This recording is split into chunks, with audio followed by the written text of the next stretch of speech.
Yo, what's going on, guys? And today we'll be talking about two stories that came out from SportsNet New York. Teams don't want to facilitate a Kevin Durant trade, and Kyrie Irving in a good place with the Nets. So let's start off with Kyrie. After all the comments and negotiations and trade discussions, is there something that we're missing? Because if you look at the tea leaves, if you read them, the owner, Joe Tsai, recently endorsed a clip from Premiere of Durant's Point God documentary, including New York point guards praising Irving. A source close to Irving said this week that the seven-time All-Star is in a good place with the Nets and comfortable entering the 2022-2023 season with them. Irving returned to play basketball in New Jersey on Thursday night. The Brooklyn Nets posted videos and photographs of the night, and a rapprochement between the two sides appears in the making. The West Orange native and ex-St. Patrick's School star hosted the show More Than a Run All-Star Game before a big crowd at Keene University that included his teammates Royce O'Neal, Kessler Edwards, and David Duke. Perhaps more significantly, the Nets' official Instagram account posted videos and photos of that. Shout out to Adam Zagoria for that last part from New York Star Ledger. And also I included a few screenshots of said game, and it seems like he's all smiles. So shout out Nets Daily Twitter for that. And I think it's definitely kind of an interesting thing that's happened there. I've said it for a few weeks now that I did believe that Kyrie and the Nets were in a good place, and that I didn't think anything bad was happening between them. But look, I think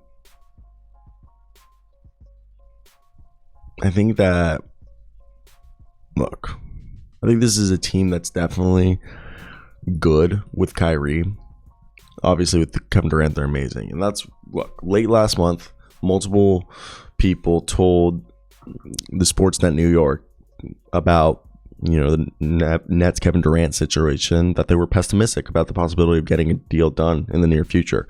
And the pessimism stems from the idea, as of the last month, that there's little appetite in the trade market for teams to serve as the third or fourth team to facilitate a Durant trade. Nobody wants to help Brooklyn get a deal done. Nobody wants to help them. Everyone's telling them, go fuck yourself. And why? Because that's how it is. Because the Nets have just been wheeling and dealing, and I think people are just kind of like pissed off about it. They're just done with it. And I think that's why they just wheeled and dealed, and nobody wants to keep helping a team that's wheeling and dealing, pulling these trades all the time. Because A, it's a bad look for the league. Nobody wants a team in the league to be trading all the time.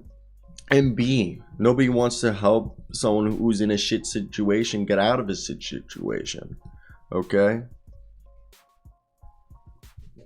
So yeah, I think it's interesting as all hell. It's a weird one. And does it suck? Of course it sucks.